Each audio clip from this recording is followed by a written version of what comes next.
Hi guys, hope you're doing well. I'm going to go over the Introduction to Argument module. For our first section, this will be weeks 10 through 11.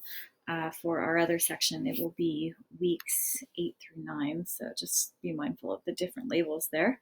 I hope that you're all healthy and safe and adjusting to all of the recent changes. I know it's been a lot. Do your best to keep up with the course.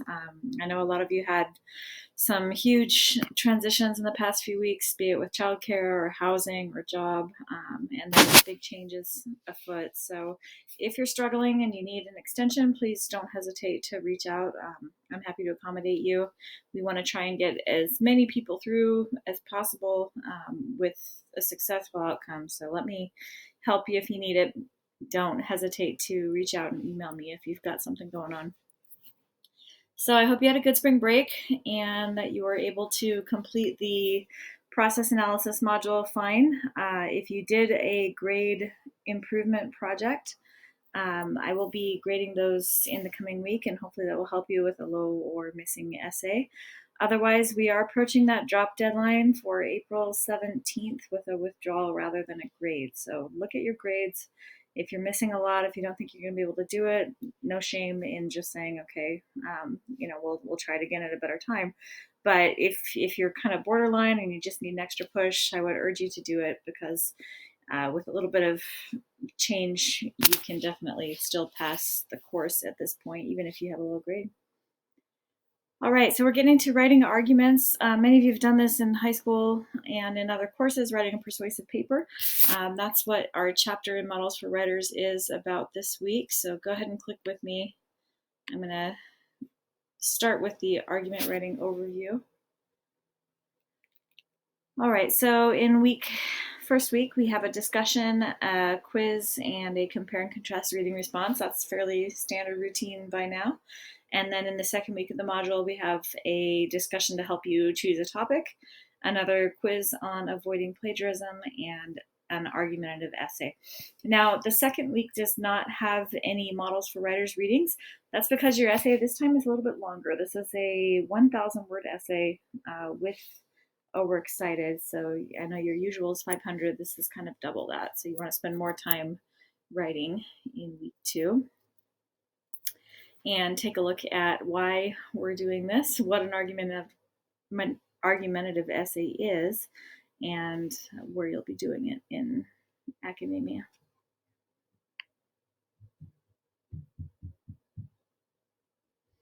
Okay, so this discussion is based on a TED Talk. So watch the TED Talk, What Aristotle and Joshua Bell Can Teach Us About Rhetoric. Answer those 2 questions in 100+ words. And as per usual, if you want the full 10 points, you need to respond to 2 peers. And that first post should be done by Wednesday, the response by Friday. Your argument techniques are outlined here. Okay, so this is kind of a Cliff Notes version of chapter 21. Be sure you are reading that chapter. Complete this modes of persuasion activity. It will help prepare you for your quiz. Logical fallacies, it's just a fancy term for poor reasoning, so bad arguments, basically. What are the types of bad arguments people make, and how do they do that so that we can recognize those and not make bad arguments ourselves, also not be duped by propaganda. All of these are different fallacies. It's just, again, a fancy term for a failing of logic. So review those. They're in your book as well, and there is another handy Excelsior College activity for you to try below.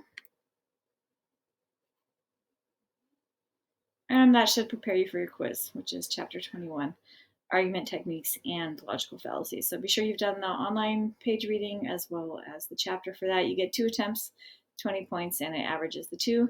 As usual, you do not have to take it twice if you do well the first time around. And our argument reading response. So this is, again, fairly common by now. If you are not viewing your comments on your responses, you want to be doing that. Go to grades, click on your assignment for any previous response if you haven't checked them out. I do leave comments, and sometimes I'm seeing like the same mistake over and over again. So ideally, if you get a comment, you want to incorporate that into your next reading response so that you can get a higher grade. Overall, we're making really good progress on those. Just be sure that you are getting all of the feedback that I'm leaving for you there. You can click on View Feedback under your past assignments, and that will pull up any comments that I put on the document itself. Basically, I would say if you're not getting the grades that you want on these responses, take a look at both the requirements for part 1 and part 2. Okay, so all of these are basically what you're being graded on, and then also really read a couple of times the part 1 and part 2 sample student response, because that is one that got an A. It shows you how to cite, how to quote, and what to talk about. Your rubric is down below for that. Okay, for second week, we have a discussion on controversial topics. So this is designed to help you pick a topic for your essay. As you probably have noticed by now, I tend to let you choose topics for your essays. It makes for a more interesting process. But do take into account the suggestions and watch this video on basically what an argumentative essay is, even if you've written a few before. Okay, so what makes a good topic? Do a little bit of reading. If you want to do something with the current crazy state of affairs, you're totally welcome to. I'm sure you've seen multiple arguments on all sides of this issue, what we should do, how we should proceed. It would be definitely a relevant essay topic for now. You want to post your top 3 possible topics. Okay, phrase them as a claim, so something should or should not happen. People should do this, or companies or governments or whatever you're arguing for. Make a strong claim, and then respond to peers. And so again, this is to help you choose a topic. Initial post by Wednesday and peer responses by Friday.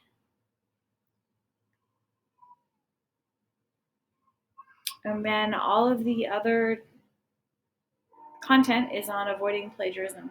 Okay, so this is super important for both this course and for all of your future academic papers, that you know types of plagiarism, you know how to avoid it, and you know what the consequences are.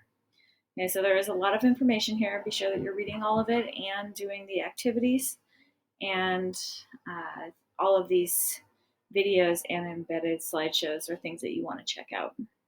So go ahead and take a look at that. Again, you don't have any extra reading in the textbook, so take your time on all of those. And that should prepare you to pass your quiz on avoiding plagiarism. Okay, same thing, 2 attempts, average. Here's a sample argument essay. They do not do MLA format for these sample essays or APA. You're welcome to make a cover page and do all of this if you'd like. You do not have to. Some of you are really diligent in copying the sample exactly. It's APA format, but it's a little bit more complicated than what I'm requiring of you in MLA format. But that's your choice.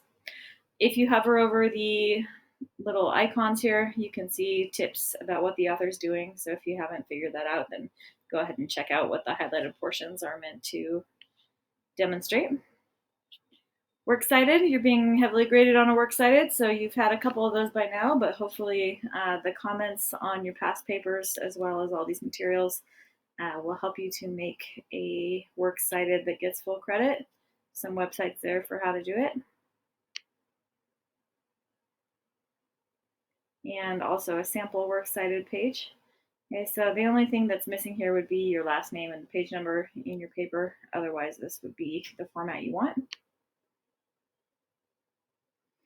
This time we're using Turnitin. It's a plagiarism detector tool that is built into Canvas. So just know, not that any of you would intentionally copy an essay unless you weren't thinking clearly. But if you do copy an essay, this will pick it up. It will even pick up paragraphs that you've pasted either from essays that have been turned in or from internet sources. So just be sure that you understand how not to plagiarize and how to cite your sources properly in a paper.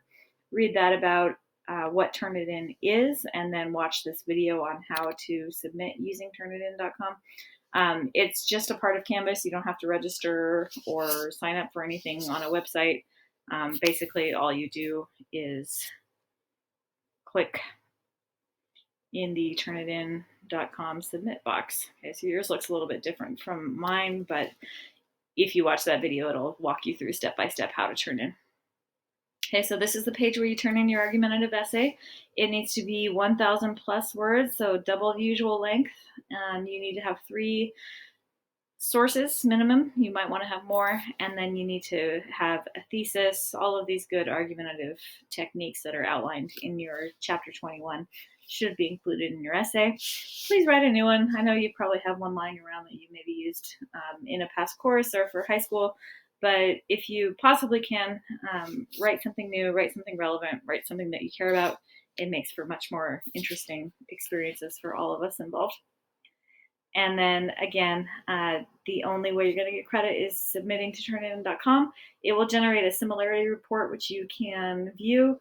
Don't freak out if you get like a 22% similarity. I've said that the guideline is 10 to 20% outside content. If you're slightly above that, it's not a big deal. What I'm mostly concerned about is if you've copied like half a paper or multiple paragraphs from websites. You don't want to do that.